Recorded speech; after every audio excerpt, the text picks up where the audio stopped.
Incumbent Democrat Lori Berman is running against Republican Steve Byers of Delray Beach to represent Florida's 26th Senate District in southern Palm Beach County. Taylor Hernandez spoke with each candidate to learn where they stand in the abortion debate and what they believe is the most important environmental issue to tackle in this state.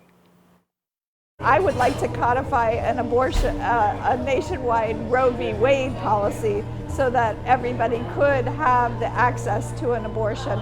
I believe that the decision to have an abortion is between a woman and her doctor, and her legislators are not part of that equation. Senator Lori Berman says she is against the 15-week abortion ban in Florida, while challenger Steve Byers says he's not looking to win people's vote by his views on abortion, but if elected, he would not vote to change the abortion standards Florida currently has. When it comes down to the state, there's not much that I'm going to change at the state level. Okay, there's a strong vote for the pro-life movement already established. So one senator going from a liberal vote to a conservative vote isn't going to change that at all. When asked about our local environment, Byers, who is a beekeeper, emphasized what he calls balance. I'd like to help promote things on an agricultural level, because I think when we get our agriculture in balance, our environment will be in balance.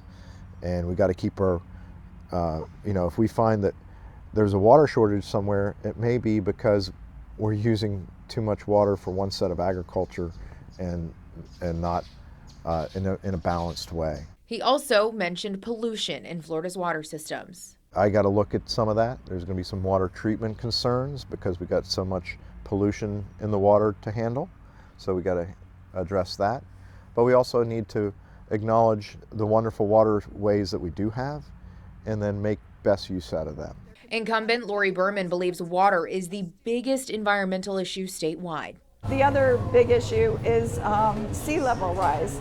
You know, we have a county that's a little higher than some of the other counties, but we have a very big coastal area, and we need to be prepared for that. We're doing some work on resiliency. I continue to advocate for having a standard for us to meet carbon emissions. For WPBF 25 News, I'm Taylor Hernandez.